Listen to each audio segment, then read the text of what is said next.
शहद में फ्रक्टोज की मात्रा ज्यादा होने की वजह से यह चीनी से भी 25% ज्यादा मीठा होता है।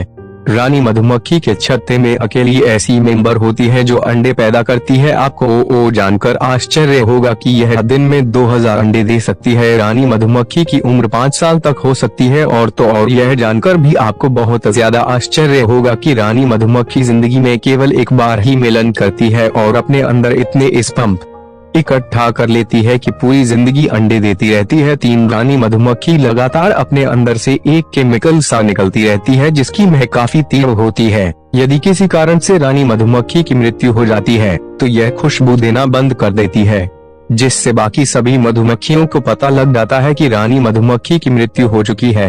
रानी मधुमक्खी की मृत्यु के बाद सभी मधुमक्खियां अपना छत्ता छोड़ कर चली जाती है और 3 हफ्ते के अंदर अंदर छत्ते का विनाश हो जाता है। बाकी सभी मधुमक्खियों को 3 दिन के भीतर कोशिका का निर्माण करके नई की रानी बनानी पड़ती है। 5 मात्र 28 ग्राम शहद मात्रा मधुमक्खी को इतनी शक्ति प्रदान कर सकती है कि भी पूरी धरती का चक्कर लगा सकती है। हैरानी की बात है, जिस शहद को हम इतने चावल से चम्मच भर भर के खा जाते हैं, उस चम्मच का 12वां हिस्सा ही एक मधुमक्खी अपनी पूरी जिंदगी में जमा कर पाती है। सामान्यतः एक मधुमक्खी की जिंदगी 45 दिन की ही होती है। 7 कुत्तों की भांति ही मधुमक्खियों को यदि सिखाया जाए तो वे बम ढूंढ सकती है, क्योंकि इनमें करीब 170 तरह के सुनने के रिसेप्टर होते हैं, जबकि मच्छरों में यह मात्रा केवल 79 की होती है। 8 मधुमक्खियों के छत्ते का तापमान पूरे साल करीब 33 डिग्री बना रहता है। जब यह तापमान सर्दियों में गिरने लगता है तो सभी मधुमक्खियां आपस में नजदीक खो जाती हैं, जिससे कि छत्ते की गर्मी को बरकरार रखा जा सके।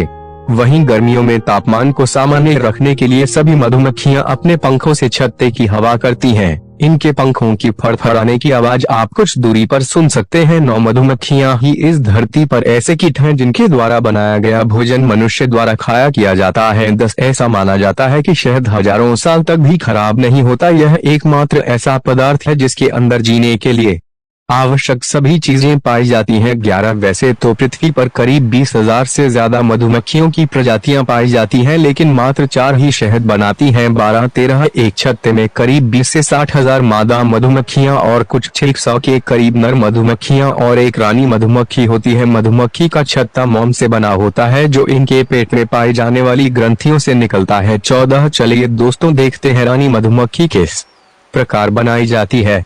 वर्कर मधुमक्खियां मौजूदा रानी के अंडे को फर्टाइल करके मोम की 20 ऐसी कोशिकाएं तैयार करती हैं। फिर नर्स मधुमक्खियां रानी के लार्वे से तैयार एक विशेष भोजन जिसे रॉयल जेली कहा जाता है की मदद से मोम के अंदर कोशिकाएं निर्मित करते हैं। यह प्रक्रिया जब तक जारी रहती है जब तक कोशिकाओं की लंबाई करीब 25 मिलीमीटर तक न हो जाए। इस प्रक्रिया के दौरान करीब 9 दिनों के बाद ये कोशिकाएं मोम की परत से पूरी तरह ढक दी जाती है। इसी से आगे चलकर रानी मधुमक्खी का निर्माण होता है। 15-16 मधुमक्खी शहद को पहले ही बचा लेती हैं, इसलिए हमारे खून में पहुंचने में इसे केवल 20 मिनट लगते हैं। 17 आपको जानकर आश्चर्य होगा कि रानी मधुमक्खी पैदा नहीं होती है, उसका निर्माण किया जाता है। 18 नर मधुमक्खी सेक्स करने के बाद मर जाती है, क्योंकि सेक्स के आखिर में इनकी अंडकोश फट जाते हैं। 19 यदि धरती से सारी मधुमक्खियां खत्म हो जाए तो हमारा जीवन भी धीरे धीरे खत्म हो जाएगा, क्योंकि धरती पर मौजूद करीब 90% खाद्य वस्तुओं का उत्पादन करने में मधुमक्खियों का सीधा बहुत बड़ा हाथ होता है। खाद्य पदार्थ जैसे बादाम, काजू, संतरा, पपीता, खीरे, बैंगन, अंगूर की बाम्बी, आड़ू, नाशपाती आदि का परागण मधुमक्खी द्वारा होता है, जबकि गेहूं और चावल का परागण हवा द्वारा होता है।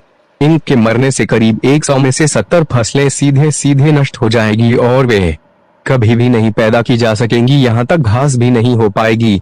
महान वैज्ञानिक एल्बर्ट आइंस्टाइन ने भी कहा था कि अगर धरती से मधुमक्खियों का विनाश हो गया तो मानव प्रजाति ज्यादा से ज्यादा केवल 3 से 4 साल तक जीवित रह पाएगी। 20 वैसे तो एक इंसान को यदि मधुमक्खी डंक मार दे तो उसकी हालत बहुत खराब हो जाती है, लेकिन वे इतनी जल्दी मौत के करीब नहीं पहुंचता। किसी इंसान की मृत्यु करीब 1100 डंकों के बाद होती है। 21 एक छत्ते में 2 रानी मधुमक्खी नहीं रह सकती, अगर रहेगी भी तो केवल थोड़े समय के लिए, क्योंकि जब 2 क्वीन भी आपस में मिलती है तो वे दोस्ती करने की बजाय एक दूसरे पर हमला करना पसंद करती है और ये तब तक जारी रहता है जब तक एक की मौत ना हो जाए। 22 रानी मधुमक्खी पैदा नहीं होती बल्कि यह बनाई जाती है।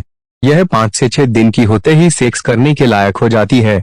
ये नर मधुमक्खी को आकर्षित करने के लिए हवा में फेरोमोन नाम का केमिकल छोड़ती है, जिससे नर भागा चला आता है। फिर ये दोनों हवा में सेक्स करते हैं। 23 किलो शहद बनाने के लिए पूरे छत्ते को लगभग 40 लाख फूलों का रुपए चूसना पड़ता है और 90,000 में उड़ना पड़ता है। यह धरती के 3 चक्कर लगाने के बराबर है। 24 मधुमक्खी 24 किलोमीटर पर आवर की रफ्तार से उड़ती है और 1 सेकंड में 200 बार पंख हिलाती है। मतलब हर मिनट 12,000 बार। 25 पृथ्वी पर पाए जाने वाले सभी जीव जंतुओं में मधुमक्खी की भाषा सबसे कठिन मानी जाती है। 26 मधुमक्खी फूल की तलाश में अपने छत्ते से 10 किलोमीटर दूर जा सकती है। मधुमक्खी एक बार में 50 से 100 फूलों का रुपए अपने अंदर इकट्ठा करने में सक्षम होती है। इनके पास एक एंटीना जैसी छड़ी सी होती है, जिससे यह फूलों के अंदर से रुपए निकाल लेती है। मधुमक्खी के पास 2 पेट होते हैं, जिनमें फूलों का रुपए इकट्ठा होता है। एक पेट में मधुमक्खी को एनर्जी प्रदान करने के लिए और दूसरा फूलों के रुपए को जमा करने के लिए। करीब आधे घंटे बाद मधुमक्खी अपने मुंह से इस इकट्ठे किए हुए शहद को निकाल देती है, जिसे लोग उल्टी भी कहते हैं। इस प्रकार से मधुमक्खी अपना शहद बनाती है। 27 केवल मादा मधुमक्खी ही शहद बनाने में सक्षम होती है। नर मधुमक्खी का रोल केवल रानी के साथ मिलन करने के लिए होता है। 28 नर मधुमक्खी, जिसे ड्रोन भी कहा जाता है, इनके पिता नहीं होता, सीधा दादा या माता होती है, क्योंकि ये अनफर्टिलाइज्ड एग से पैदा होते हैं। दरअसल ये वे अंडे होते हैं जो रानी मधुमक्खी बिना किसी की सहायता से स्वयं अकेले ही पैदा कर देती है, इसलिए इनका कोई पता नहीं होता। अगर आपको यह अच्छा लगे तो हमारे चैनल को लाइक शेयर सब्सक्राइब कीजिए।